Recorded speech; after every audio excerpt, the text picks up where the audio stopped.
GT road अर्थात grand trunk road. बचपन से आपने यही पढ़ा और सुना होगा कि भारत की सबसे पुरानी और लंबी सड़क का निर्माण शेर शाह सूरी ने कराया था।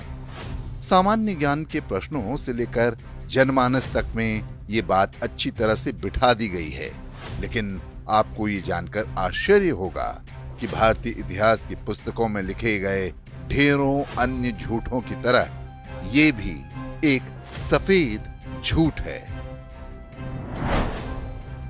आज के अफगानिस्तान से पाकिस्तान होते हुए दिल्ली, कोलकाता और ढाका को जोड़ने वाली इस सड़क का अस्तित्व महाभारत काल के भी पहले का है। सबसे पहले वेद व्यास रचित महाभारत में इसका वर्णन मिलता है। इसमें किरात, कंधार, कंबोज और यवन तक जाने के मार्ग की बात कही गई है। तब इसे उत्तर पथ कहा जाता था। मुगलों के आने तक यही नाम प्रचलित रहा। लगभग 2500 वर्ष पहले मौर्य काल के अभिलेखों में बार बार उत्तर पथ का वर्णन आया है। वहां इसे प्राचीन मार्ग कहा गया है। उस दौर में आए यूनानी यात्री मेगास्थनीज अपनी पुस्तक इंडिका में लिखते हैं कि पश्चिम को पूर्व से जोड़ने वाली ये सड़क व्यापार और आवागमन का सबसे बड़ा माध्यम है।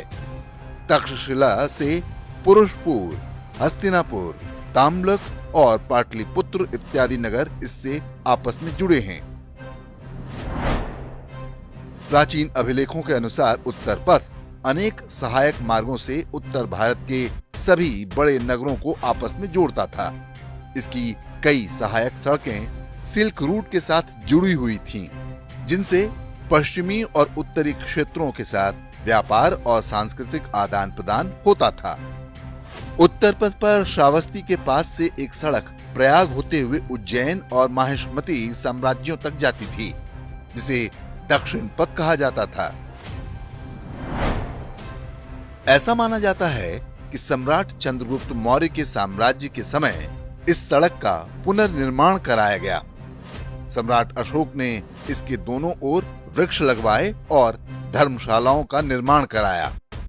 अशोक के अधिकांश स्तंभ और अभिलेख इसी मार्ग पर पाए जाते हैं। यदि ये मार्ग नहीं होता तो ये अभिलेख यहाँ क्यों लगते? इसके अतिरिक्त चाणक्य द्वारा लिखित अर्थशास्त्र में भी उत्तर पथ का वर्णन एक व्यापारिक मार्ग के रूप में किया गया है।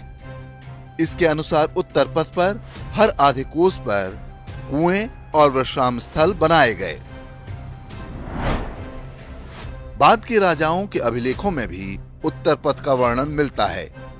इनमें कनिष्क साम्राज्य सबसे प्रमुख है, जिसका शासन उस क्षेत्र में था जहां पर आज अफगानिस्तान, पाकिस्तान और चीन के कुछ हिस्से आते हैं। इतिहास के साक्ष्यों के अनुसार 16वीं शताब्दी में शेर शाह सूरी ने काबुल से चटगांव तक जाने वाले उसी मार्ग के कुछ हिस्सों की मरम्मत कराई थी। तब इसे बादशाही सड़क, सड़क के आजम जैसे नामों से जाना जाता था। लेकिन क्या इतने मात्र से शेर शाह सूरी को पूरी सड़क का श्रेय मिल जाना चाहिए? शेर शाह सूरी बाबर की सेना में सेनापति था।